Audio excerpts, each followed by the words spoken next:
Thursday, May 1st. It is the first day of May. Brenden, I love that cup, man. I love the handprint on there. Need some good coffee in there. It was made a long time ago. It says "Go Poppy" for Buddy Martin. It says "Go Gators" on the inside. Notice it's orange and blue. I like that. Everything in my house is orange and blue. That's right. It's a beautiful color. Rob Browne, executive producer Brenden Martin, here for a great show this morning. Coach Matt Dean in Memphis checks in with us. Then we will have Auburn Baseball coach Butch Thompson on here in a couple of minutes before they get a quick practice in and then scoot off to Knoxville to play the Volunteers. And Gary Harris will check in with us in the second half of the hour. John Hartwell out today. Studded program today, sir. It is going to be fun. Guests. Yeah, and look, what do? Take a picture of that QR code with your cellular phone. We're on X, YouTube, and Facebook. And man, Brenden Martin, what he is doing, in front of you and behind the scenes, making this channel grow, it's unbelievable, folks. You cannot get better behind the guy. And we're not, and it's not just replays all day long like some of these networks are. It's live content. Live content, and I got the whole thing planned out in my head, bro. It's gonna be exciting in this offseason. We're gonna hit football season in fuego. We are, and look, Brenden, team. Keep in mind, SEC Football Media Days, July 14th to the 17th. So I got our room for us. Looking forward to. We are going to have a blast up there. Mallory's over there. You'll get to meet Mallory and Tyler and Chandler. Everybody's there. Billy Roberts. Going to be a lot of fun. So let's get started right now. Coach Matt Dean, who is going to be back on the bench coaching again. He's licking his chops, man. One of the best guys you'll ever meet out of the Quad Cities. Matt, before Coach gets on, I got to ask you this quick question. There's a little bit of vacillating going on with the judge, Claudia Wilkin, out there in California, and we'll get to that. But let's get right to him. Batter, swing, batter. Coach Butch Thompson.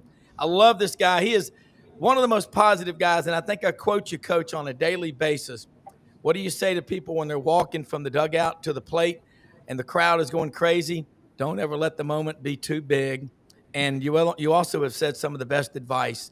The problem with a lot of people in today's society is they're not swinging too high and missing.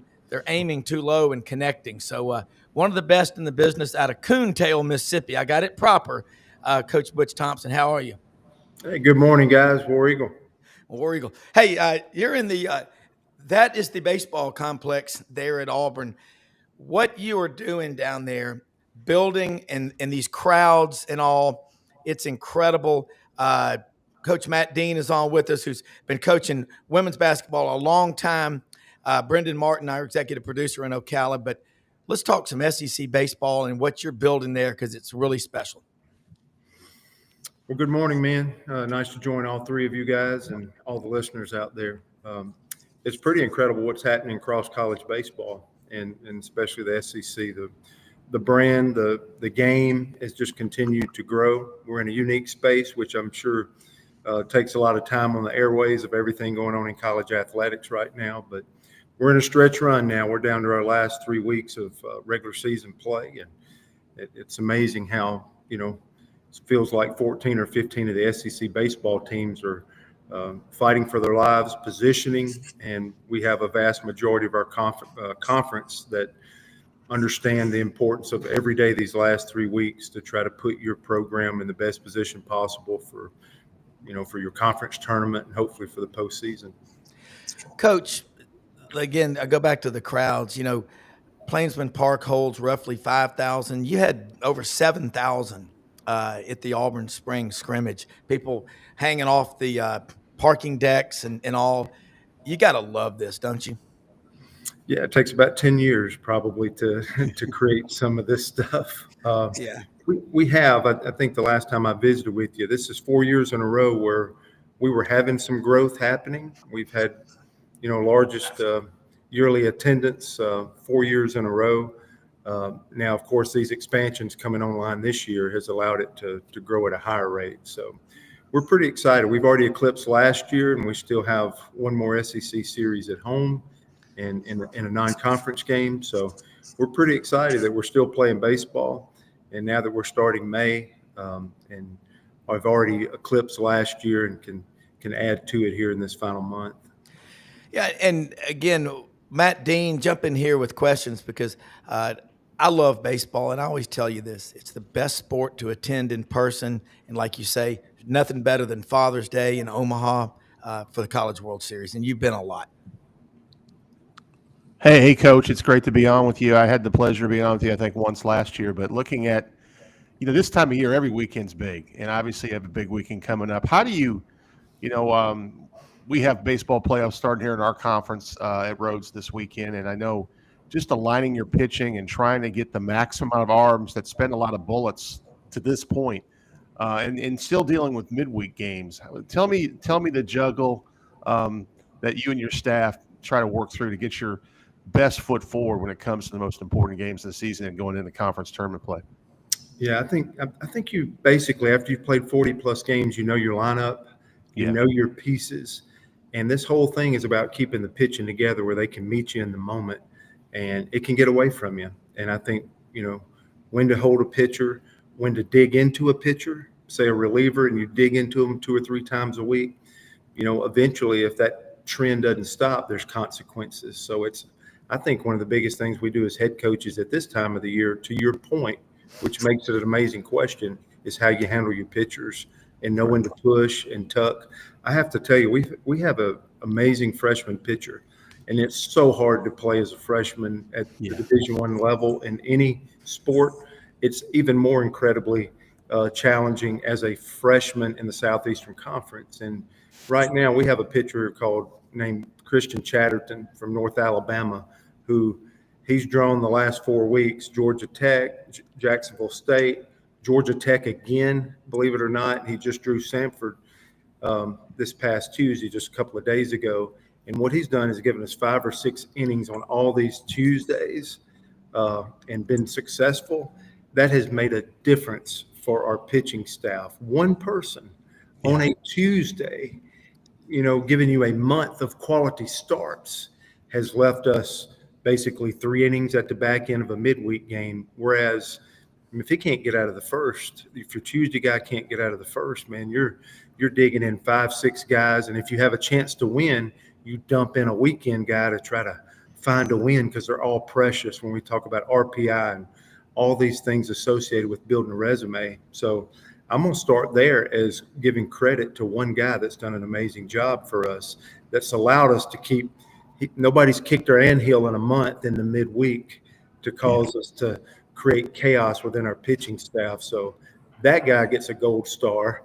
And then, our Friday night guy, our game 1 starter, Samuel Dutton, a transfer from LSU that's just pitched great for us. Again, that quality start, defining that, giving us that 6 1/3, 7 innings on a Friday night, and being competitive and keeping us in ball games and giving us a chance to win the entire season. I think he quietly is putting up numbers, if you compare side to side, of being in consideration for SEC Pitcher of the Year. And we're talking about some great arms. Like, we're about to probably face the most dominant guy in the SEC this year, Liam Doyle at Tennessee. But I give credit to Christian Chatterton the last month. I give credit to Samuel Dutton the entire season. And then the difference in, man, I would love to aim as high as we possibly can, like Rob said, and not aim low. If we're aiming as high as we possibly can, we're shooting. We would love to host a regional at Plainsman Park 3 of the last 4 years at the end of this 3 or 4 weeks. And last year we were last in the league. And to your point with the bullpen, we got a guy on that Tuesday. We got a number 1 starter on the weekend. And then we have a guy named Ryan Hetzler, a transfer out of California, who's just been able to finish games for us within the league. When we have a lead, to not give it up. And that's what teams that are struggling or are off their mark a little bit have a tough time doing. They have trouble getting a couple of quality starts a week, and they have trouble being able to finish that 7th, 8th, and 9th inning especially. That's what we've done at a better rate, more like the 2 years prior than last year. That's put us back in a position we're playing meaningful games here as we start May. Yeah. Coach, bringing Texas and OU into the league, this is the first year we've had them. Obviously, wasn't a good series out in Austin, but that's baseball. You've been playing all your life. You just bounce back. You can't be stuck on it. But I think it makes you better playing that tough competition. It says in the good book, iron sharpens iron. There's no truer statement, because when you get out into regular play, having played that 10 weekends, it's the best league in the country. And I don't want to say other leagues aren't as good, but you said something a few years ago about playing a team like Michigan that plays a lot of different style. They have to practice differently than you do. During the regular season, do you try to make sure you don't get into a rut of this is the same thing every week, because you want to self-scout or something, because it always shows up in tournament and the play of the regionals. The SEC schools are just better than everybody. I hate to be biased, but I am. Yeah, that's a pretty biased statement you just made up. I'll admit it. Yeah. What I think the SEC presents for its teams is 10 weeks where you feel like you're playing a super regional. I think you can sell to a staff and a group of players that you're about to play 10 super regionals. And the quality of the level of the competition you play, once you finish it, if you survive it, what you are is prepared. Your axe has been sharpened. You probably haven't gotten through it unscathed. You mentioned nobody's had a good trip to Austin this year. Yeah. And we had every intention of trying to have success going out. So we have won 5 of our 7 series, but we've been obliterated in the 2 series on the road against 2 great teams. So we have success. Sweeping of LSU was success in our minds because, again, that's credit to LSU. That's the number 2 team in America as it sits today. We've been beat up, but we've experienced everything. But nonetheless, we feel like we played 7 super regionals headed here. So we keep our head down and we finish. And I think it's an advantage going into the postseason for us in our league is because the level of play. We sit with the number 1 strength of schedule in America, and we're top 3 or 4 in RPI. Playing in this conference allows you the opportunity to go through a schedule like that, and I do desperately think that should be rewarded. Yeah. My deal in this new SEC, this is a new year for us in our league, and this is year 24 for me in the SEC, but what I'd want everybody to remember when you're comparing teams in the Southeastern Conference here when we get through these last 3 weeks is understand in the past, traditionally, we always miss 3 teams. So you play everybody, but you'll miss 3 teams. This is the first year where you will miss 5 teams. Yeah. And everybody's so invested in baseball. Every school in our league is invested in the sport of baseball. And you don't know before the year starts who's going to be the best teams. And it matters when you play them. You take a Texas A&M that was number 1 preseason in America, and nobody wants to play them now. And all I heard early the first few weeks from all the experts, on Twitter and everywhere in the world, all the experts, if I need expert opinion, I know where to go. It's play Texas A&M. I don't think anybody wants to play them now. No. But I'm telling you, there's a difference. There's going to be a 13-17 team that's going to be, I think, have a better resume than a 17-13 team. Just be looking for it. Yeah. Be watching it. And it is going to be specifically in regards to the schedule that they sat here and played for 10 weeks. I think it's the first time that we have that potential of disparity, even though we're in the same league, of the level of schedule that you played on a particular season. And I think 2025 is going to be the first marker of that. Yeah.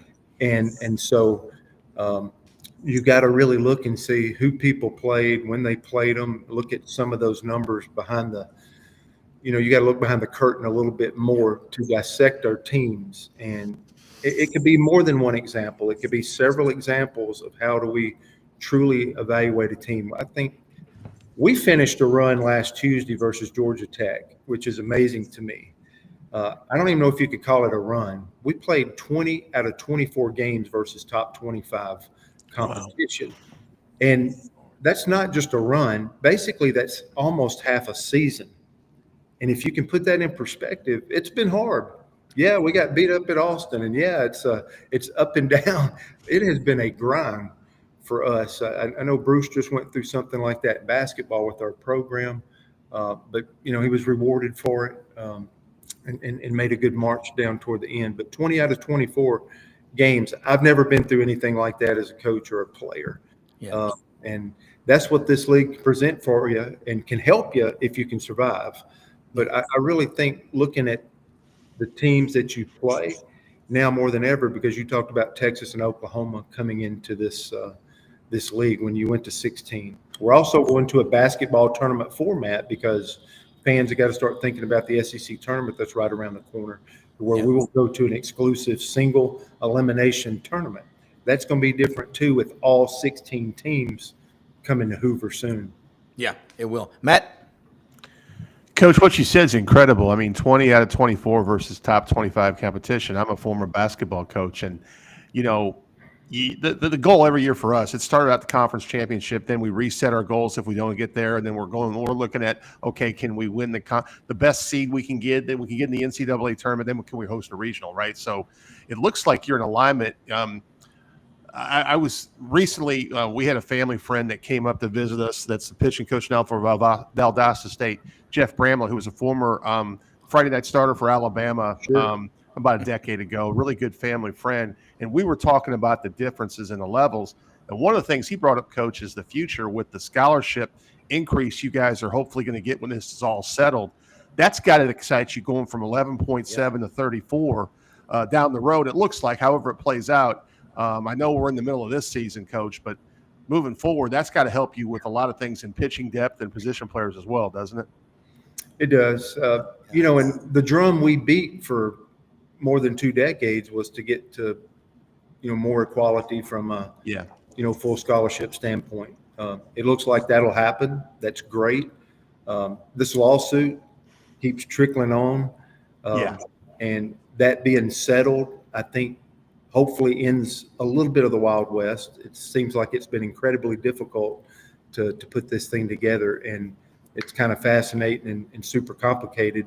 But when that framework is put together, what does that look like? We're awaiting kind of directions of this new world post lawsuit. But getting those full scholarships is a big deal for baseball, because that was always the desire, because it was strange. Baseball was one of those sports where it's 11.7 and you need about 20 pitchers. That's right. So math don't even work there before you even start for one position player. So we're incredibly excited about that potential. But until we get past this lawsuit with so many questions and so many things that need to be buttoned up, revenue sharing you hear about, the portal not going away. What are baseball teams going to have in the SEC? Because I know schools and athletic directors and conferences want to stay committed to the sport of baseball. Right. But I think, you know what? I care. You care. We all sincerely care about all of our student athletes here at Auburn and everywhere else, and all these different sports. It's kind of like we're this slow musical chairs, and the music can't stop to this lawsuit. And then, does everybody get a seat? And what does that look like? And, when you have an empty plate there, what's going to be put on your plate? It's amazing how we've kept kicking this thing down the road, and we're just waiting for the music to stop, and we're waiting to see, what does the share look like? What is all this stuff coming down the pipe? And everybody thinks they have an idea, but it can't be presented or implemented until, the music stops with this lawsuit being settled. Yeah, and one thing, Title IX is the thing. You've got daughters. I have 2 boys, 2 girls. I mean, Matt, you've coached women's sports. Yeah. I want everybody to have the best opportunity. I can tell you from coaching kids sports growing up, women are 10 times easier in middle school to coach than boys. It's the old term. Boys at that age are like herding cats, but the girls, they dial in. Coach, before you go, you're going to do a practice right after this. Man, what an impressive facility. Audrey and Delta, the dog, and I, Delta, by the way, is a huge Butch Thompson fan. Audrey's evolved for life, but she goes, I can't pull against Butch Thompson. He's one of the best people you'll ever meet. You really are. And what you've built there, though, you talked about this on this show, and I'd like to get you back on more frequently. I know your schedule's crazy, but those boxes along the Tiger Walk, what you've done there, that's just grassroots fundraising, and you're an hour and a half away from the Battery. I could see one day a baseball park with a Battery type atmosphere around it. It's less than a mile from our daughter's house. I go there a lot. I love it. Love baseball. Yeah, well, it's been wonderful. And yeah, it took me like 3 years by myself to lay every one of these bricks and do all this steel work by myself. I'm kidding. You have no idea how many people. Yeah, It's countless. I can't start with the alignment of our administration, how many years it took to get this in motion, in place. If you're coaching somewhere for 4 or 5 years and then a change, you never get to the point of seeing this to completion. So I'm so thankful that this has been 10 years and all this got hooked up, but our stakeholders, our fans, the demand, the care, I give credit to the league, but Auburn did this.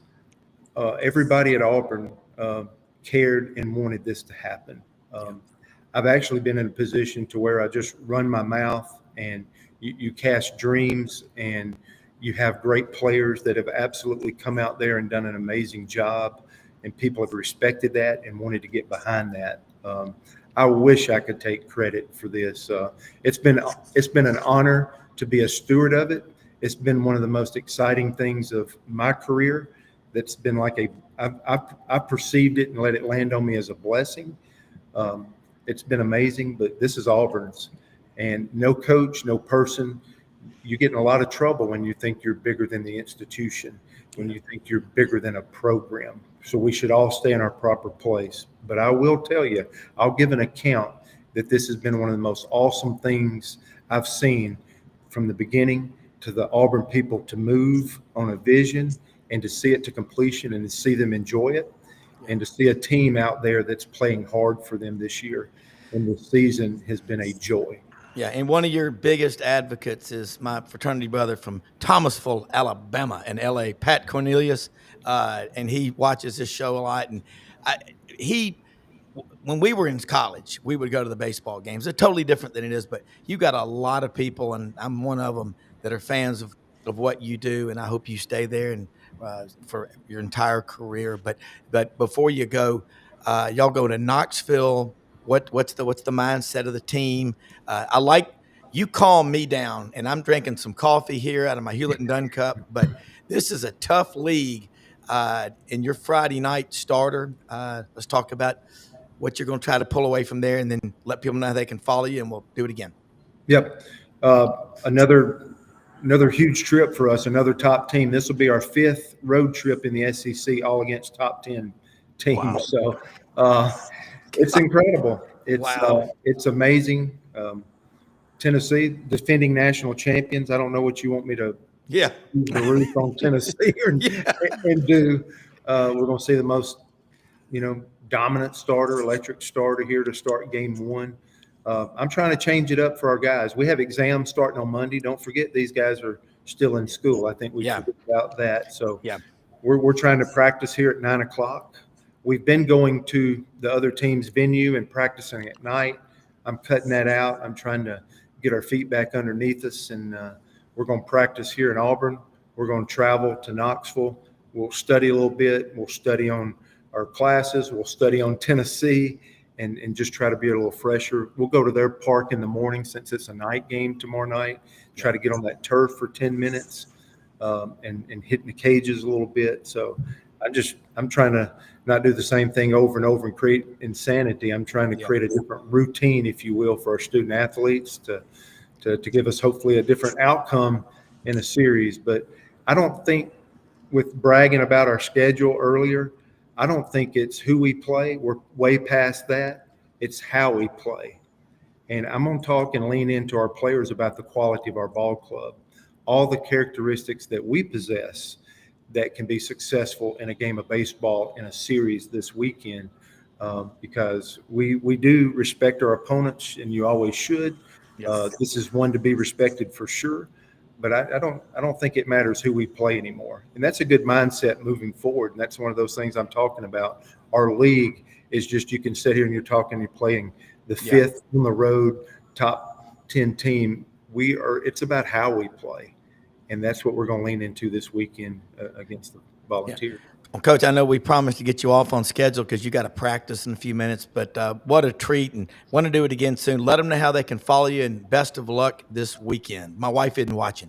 Yeah, I think Twitter's at 3 Strikes, and Butch Thompson at auburn.edu. If I can ever, help a fan answer a question, I promise to get back to you within the next 6 months. How about that? There you go. Safe travels, Coach. Thank you. Yeah. Well, I like he will get back to you actually fairly soon.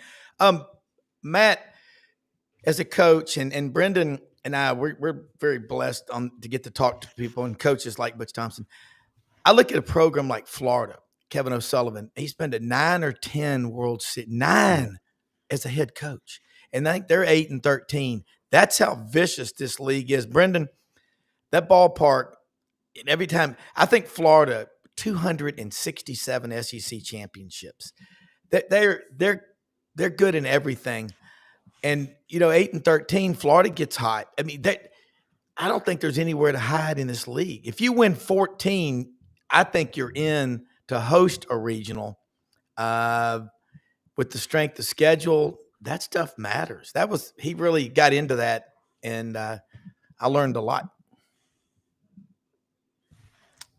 I'll go ahead and take that, Brenden. Yeah. I didn't know if it was directed. No, I didn't know if it was a question, Rob. Yeah. I was Kind of more of a statement. We got to work on. Is it a question or a statement? So that's where we're going to. It's a suggestion. It's a suggestion. It's a statement 100%. question. All right. But I think what I learned today is, first of all, I've been on the show with Butch before, and just what the humility he has, and the professionalism, and the level of excellence to do it that long at that level, man. What a treat, Rob, with a great interview. Brenden, great graphics there at the park. I mean, awesome. We had a saying when I coached, and he kind of set it out: respect everyone, fear no one. And that's, a mentality. It's like, hey, we're not going to take anything for granted, and we're not necessarily scared of. We lost him, Matt.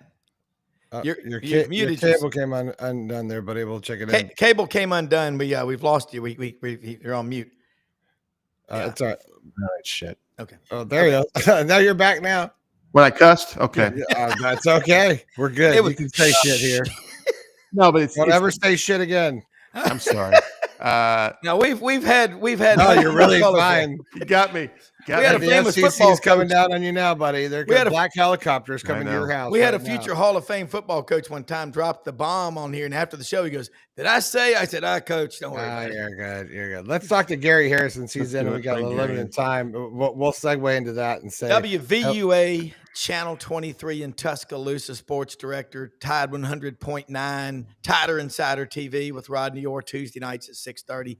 One of the best, boots on the ground. Again, Gary, we were just talking with Auburn baseball coach Butch Thompson about life in the SEC. There's nowhere to run, nowhere to hide. Martha and the Vandells, I give them respect for that. But Gary, what's going on in Tuscaloosa? I think there is, I asked yesterday to Rodney Orr Tuesday. We're talking about fundraising. Remember the 10-year, $600 million capital campaign that Greg Byrne launched right conveniently during the virus about Alabama raising more money? With what we're hearing about Texas, Kirk Bowles, 51 years with the Austin American-Statesman. Last summer at Media Days, he drops the bomb. He moved to the Houston Chronicle. But if Kirk Bowles says it, it's probably true. And that 35 or 40 million Texas just for football, I guess that includes the 21.5 million they're projecting from the House settlement or whatever. But what's the mindset at Alabama about fundraising? And because Alabama's got a hell of an athletic program. Well, first of all, you asked what's going on. Well, only the president of the United States is coming to town this afternoon. So I knew that.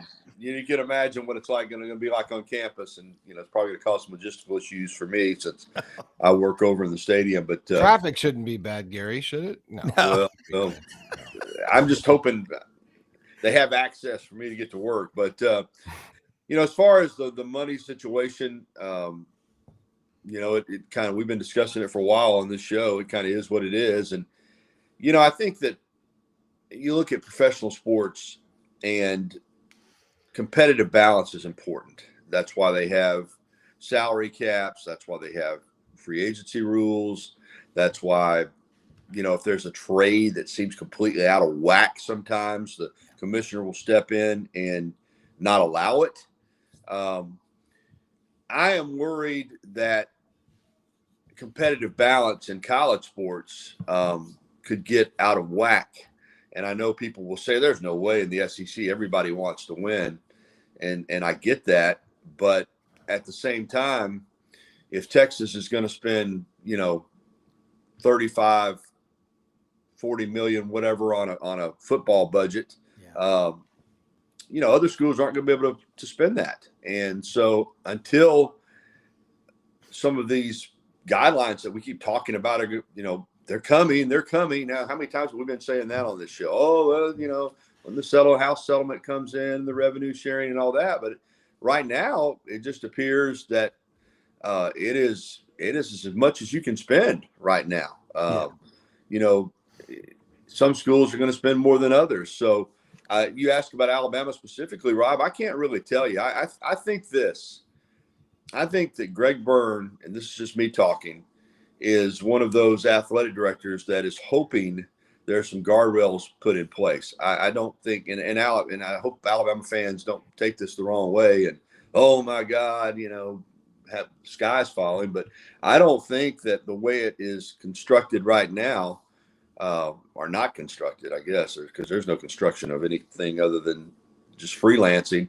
But I don't think Alabama can spend what Texas is spending. And I don't think Alabama in football right now is spending what Texas is spending. I don't think they're spending what Auburn is spending. I don't think they're spending what Georgia's spending. I don't think they're spending what some of these other schools are spending. And I think Alabama, I do think, has a good understanding of what it wants to do. And the fact that they didn't have any scholarship players go in the portal is remarkable to me. So everybody's bought in. And then obviously the coaches, I guess, are happy with the roster. So we'll find out in the fall if this is a good move. But you see what Texas is doing. You see what, I say Auburn, they've been going after this, the spring portal. They were heavily involved. Other schools are, but it looks like Alabama's still trying to kind of maintain order, if that makes any sense. Mm-hmm. And, they signed a few players in the December portal, but in the spring portal, other than 2 tight ends, they haven't done anything. So it seems to be a different strategy than most of the schools are employing. Most of the schools are like, hey, anytime there's a portal open, we're going to go for the best players in the portal. And Alabama doesn't seem to be taking that stance. And I know in some other sports, I think in men's basketball, they're certainly trying to spend, but in a lot of sports, I think Alabama's spending less on NIL than other schools are. Well, here's where this money comes from. Obviously, they got a lot of alumni, but here's I thought the antitrust laws were put into the Sherman antitrust laws to avoid monopolies and cartels. And so in the state of Texas, the state legislature each year appropriates 65% of the oil and gas revenues to the University of Texas in Austin. They give 35% to Texas A&M. Okay, Texas's endowment is $43.6 billion. That's the latest number I have. A&M is $19.6 billion. All right, the Permian Basin out there in Midland, Odessa, West Texas produces on average 4.26 million barrels per day. How are you going to compete with that? They don't even have to go ring the fundraising bell. They've got a gravy train with biscuit wheels. Matt? Well, you know what's interesting, and Gary, please correct me if I'm wrong here, but except until I'm going to talk about football for a second here. Except before Sark got there, Texas has been struggling for over a decade trying to find a football coach that could show them the promised land. So, hey, listen, money matters. There's no doubt. But I think now in the world we live in, and I think to an extent, that's why we see Coach Saban on game day and not on the sidelines. This whole thing is just so out of whack in terms of kids walking in and saying, I really liked my salary last year, but I think it needs to double or triple. And you're just like, you can't manage that. Coaches didn't get in the college level. I mean, we're talking about capologist stuff here. We're talking about GM stuff here. That's not the college game. So I think the credit now goes to the teams that are utilizing the portal the most, and they're getting those big commitments. But you still got to coach. You still got to win the games on the field. I don't care what you say, Rob. I get what you're saying, but Texas hasn't won a national championship football last 2 years. I know they've been close, and maybe Arch Manning's going to take them to the next step, but it's still about how you manage that and how you coach your team. No, I mean, I totally agree. And my next point I was going to make was, since 1970, the entire state of Texas has produced one national championship in football, 2005. Right. And in the 14 years, Gary and everybody, before Texas joined the SEC, I think they had 9 or 10 seasons where they lost 4 or more games. They've come into the SEC and they've taken away the advantage that A&M had in recruiting, and they're running with it. But go back to Alabama, Gary. You said something very prophetic a couple of years ago on this very show. You said Alabama is a little bit late to the NIL party because the Alabama fan base is like, we are the pinnacle. We're the tip of the spear for college football. Why do we have to do this? And, they called it the Saban discount, but over $2 billion of NFL contracts from players drafted that Nick Saban and that staff coached. I don't see Texas dominating just because they're going to have more money. We know that that's not the only thing that you need, but it's a problem. Rob, I listen to you and Matt, and I think you are both dead on to some extent, but we don't have enough of a sample size yet. I think the competitive balance is going to be impacted if something isn't done. I agree with that. I do think Texas is going to have an advantage going forward if they're spending 35, 40 million on a football roster and everybody else is spending, 15 or 20 so I don't think we've had an opportunity yet to see just how, again, we're at this point, and I think we just continue to have this conversation about money and will there be some guardrails. The problem is, in the meantime, people want to win. So I think all these ADs are saying, yeah, we need something to happen, but they still want to win with the system the way it is now. So my point is, if it's a just pay as much as you can system, and Texas has got it to spend, they're going to spend it. Yeah. They see this as an opportunity. I think there are some schools that see this as an opportunity to have a competitive advantage. And so they'll worry about the new rules once they're put in place. My point is, right now, there is no revenue sharing. There is no cap. So if Texas has $40 million to spend, why shouldn't they spend it? That's the way they're looking at it. If we've got 40 and you've only got 20, too bad for you. Yeah. So in the meantime, until these, and Matt and Brenden, y'all can chime in as well, until these guardrails are in place, the schools that have the cash, or maybe schools in the past that didn't feel like they had as good a chance to win.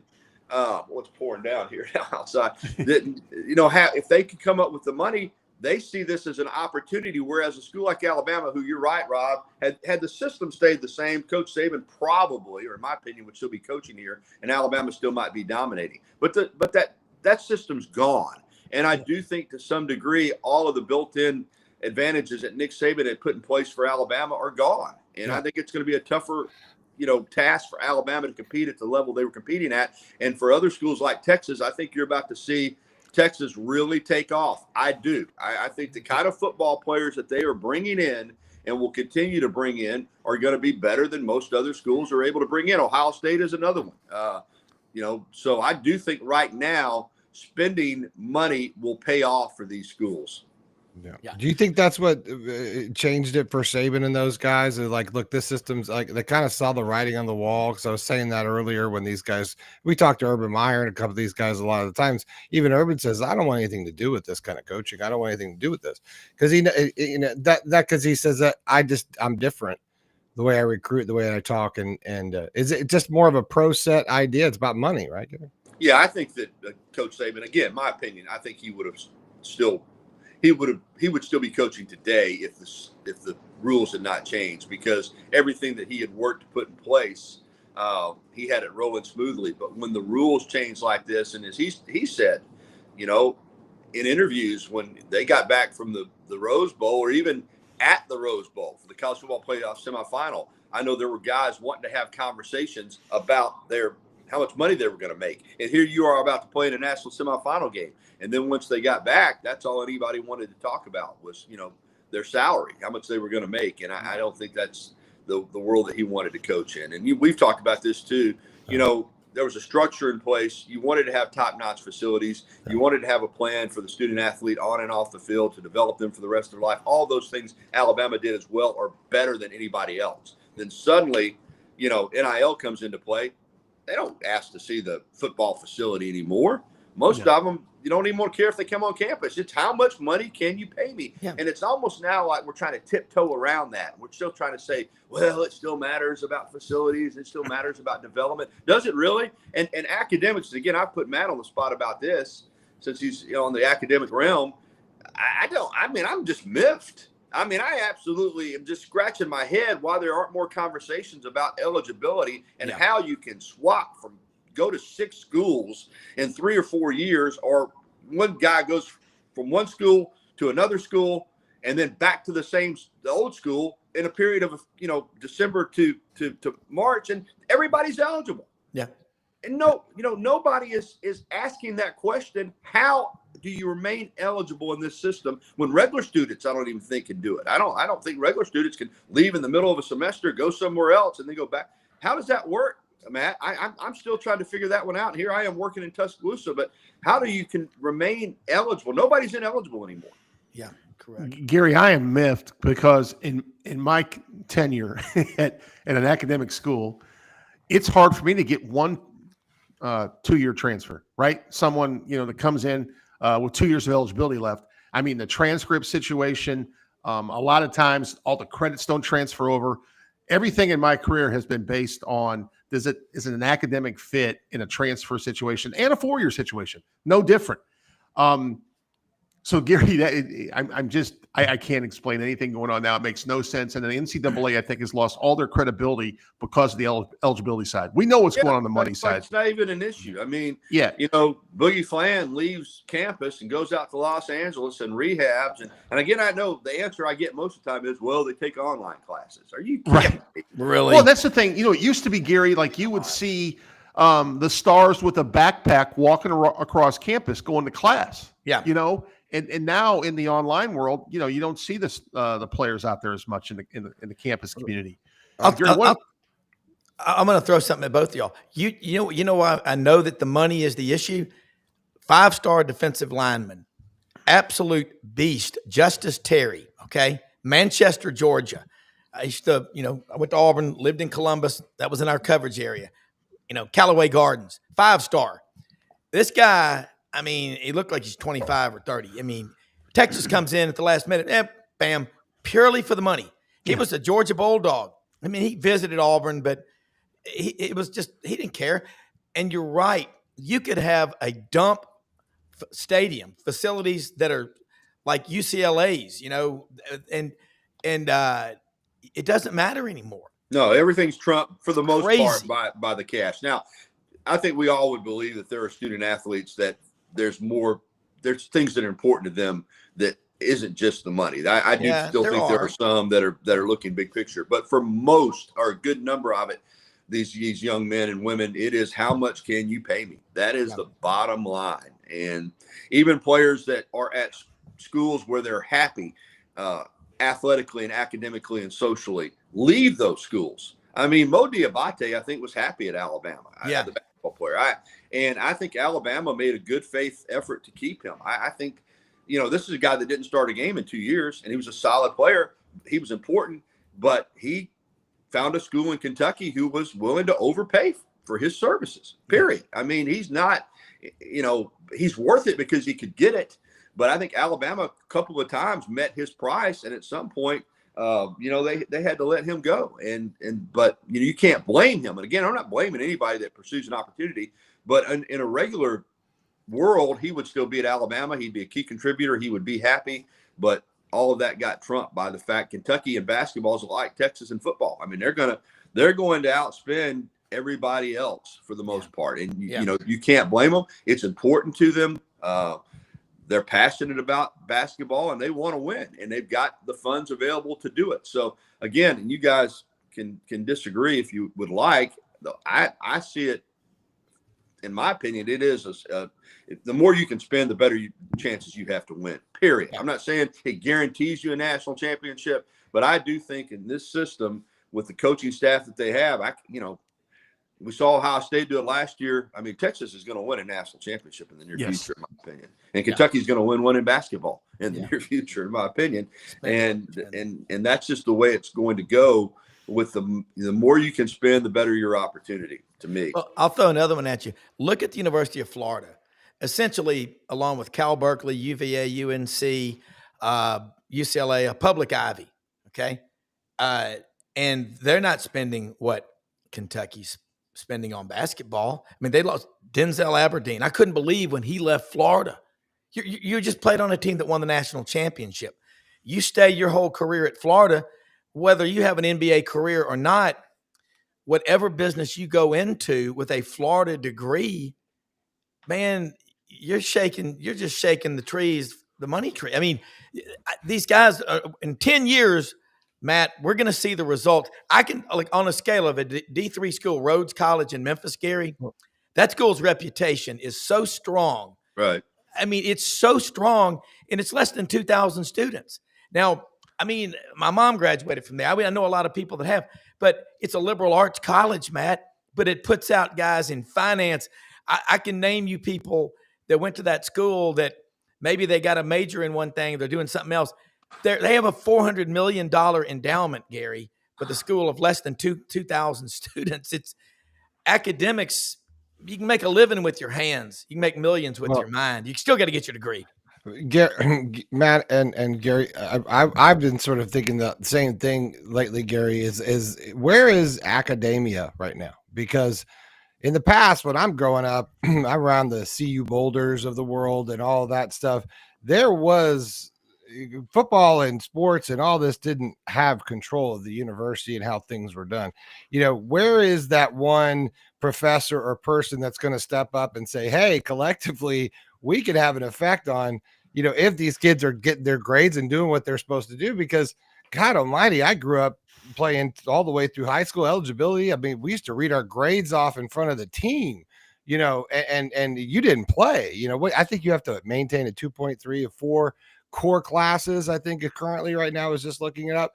I don't know. It just seems like that could make some sort of a change and a difference, that like, hey, we got to bring this back to what we are here. We are about raising young people and teaching people, and then also accelerating our country and making us better as a whole, because we are, you know, you got here because you came to learn something. And that's important, because none of us would be anywhere. I wouldn't be able to, you know, I hated college, but it got me here because I had to complete something. Yeah, I got to go, but I'm going to just say this in passing. I think this has been a good topic of conversation, and I'm not trying to be critical of anything. I don't have the right to criticize these universities, but it just appears to me that what Brenden was saying is true, that if you're a good athlete, there just are no academic barriers for you. I mean, it just doesn't seem like, I mean, again, if next week, I always check the Sports Wire. If I see some student athlete ruled academically ineligible, I'm going to make a note of it. I mean, I will make a note of it. But stop the presses. It's just, I mean, I don't know how it's done, but you can swap schools as many times as you would like, and you're eligible. I mean, it never even comes up anymore. Somebody goes in the portal, they're at their next school, and I don't have time to get into this, but again, to the how many years you play now. I mean, it's just, you know, we got guys going in the portal who don't have eligibility left. TJ Finley. Yeah. I mean, it's amazing. Hey, thanks, guys. Thanks, Gary, thank you. You're the best. Talk to you it. next week. Brenden, you just nailed it. When I see a player ruled academically ineligible, I might pass out. You know, LSU a couple of years ago, back with more than that, when Coach O was there, had a running back. They somehow missed it. He didn't have enough hours to be eligible, and he missed a football season. That's the only that it used to be. We worried about guys at the end of every quarter or semester being academically eligible. I have not heard in the state of Mississippi, typically the top 40 players, Matt, in the Jackson Clarion Ledger top 40, almost half of them academically were ineligible to get into SEC schools. And look, it is insulting. I think about our intern, Oakley, down at Auburn, a freshman. He works his ass off. And he's really doing well in school. But he said yesterday they have a system at Auburn where all the players can see each other's grades. So that creates some accountability. Hell, they damn sure don't let the parents see them anymore. They got all this privacy stuff. But, Matt, Brendan's right. What is college for? What's going to happen if these guys – I can already tell you what I've heard from a doctor who said these kids that are coming in today, a lot of they're doing their residency, they can't handle the 36-hour shifts. They're whining and going to HR complaining, and if we get mad at them and raise our voice, they have a hissy fit. This is trickling into everything we do. I can tell you this, though. I'm damn proud of most of the people that I know and my kids' friends.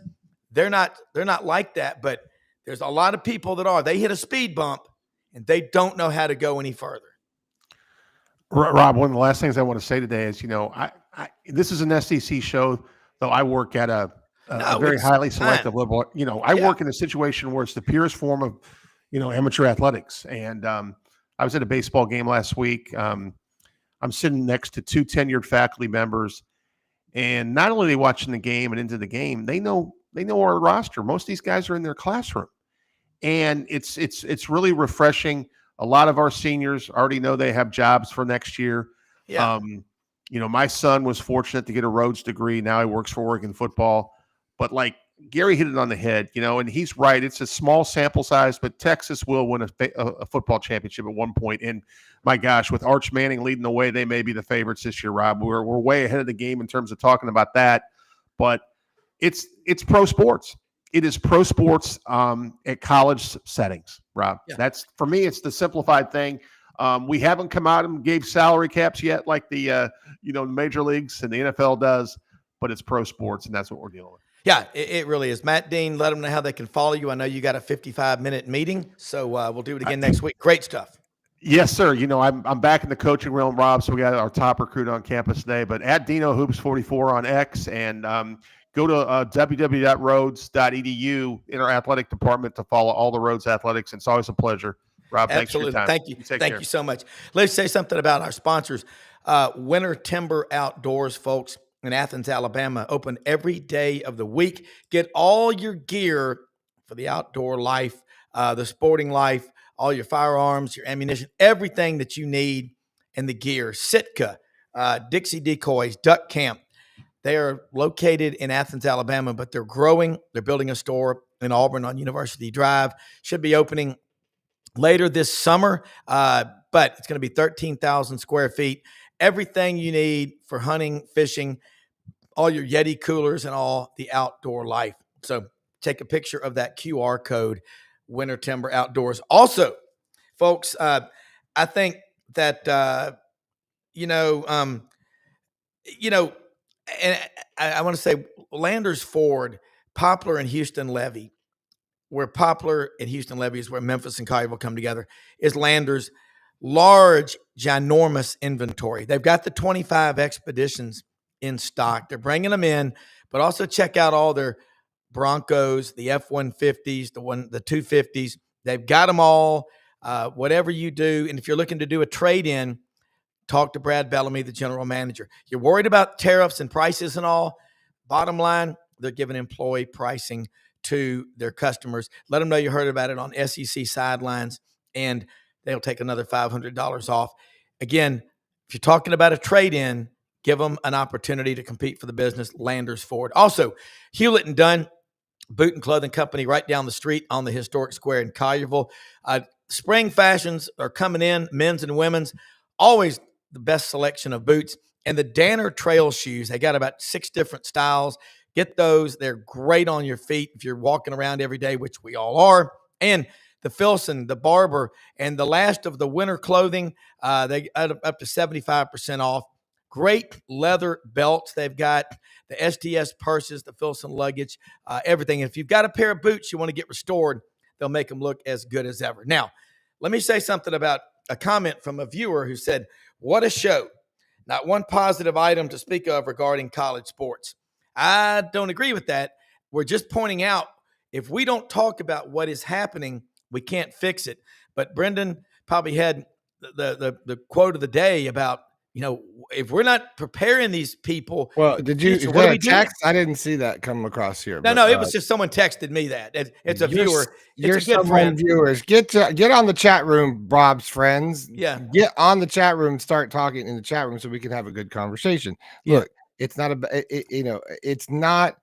We love college sports. That's why we do what we do. Yeah. So let's just have a lens there. Let's start with that. Okay. We love what we do. We talk about it. We eat, breathe, live college sports. All right. Yeah. But you can't say that what's happening right now is sustainable for the future, because what we're seeing that this is already starting to degrade 100 years of culture and tradition and things that have been sort of set in place that work, and all of that is in question now. Yeah. Because we're doing things like paying and giving young people a lot of money to obviously to compete and put themselves out there and all that kind of stuff. But that was always what you did to pay your way to get to the professional level where you should deserve to be paid, because education should matter, and these things absolutely should matter. And I was sitting there talking, Gary was talking, and I thought to myself, not like an epiphany, but it's like, hey man, could academia really step up and do something here? Yeah. Could you all as professors come together and save this process? Because I feel like collectively you could. You're educated, and you could hold the standard. Are they using AI? Are they turning in stuff that's not their stuff? Because that's the breakdown. They should be required to go to class a certain amount of time. Yeah. They should be required to check in and take these exams at in the classroom. And I don't know if that's happening or not. And I don't either. But as a professor, I'm sure the pressure is on you more than ever. But I think right now we look to something like academia and say, hey, maybe you all could make a difference. I don't know. Well, 11 years ago, I had a conversation, the mother of a kicker from an SEC school who was in the NFL. And she said, you wouldn't believe this, but his teammates all got a lot bigger contracts in the NFL than him. But all of them are constantly calling my son to borrow money. There's what's going on. You're not teaching financial literacy. It's just a disaster waiting to happen. Well, I want to get some professors. It's not even the financial literacy part of it, and I agree with you. But I'm just saying that right now, regardless of the why, if you want a quick fix, I kept thinking, the professors and the academia and the smart people of the world could do something here to make a difference. And I think that is something to be considered. I want to see them do it. Hey, great show, Brenden. Awesome. The least among us. Go make something great happen today, and go to class in person. We'll see y'all tonight on the Buddy Martin Show Thursday night on this channel, 9 p.m. Eastern. Thanks for watching. Oh, we have all sorts of shows on today, Rob. We got things happening everywhere. Check us out. We'll be on Duke Scoops, Duke Scoops, and then we got the Buddy Martin Show in Scarborough. So Scarborough's on here quickly. So check it out. Don't go far. See you soon. Stay soon. Bye.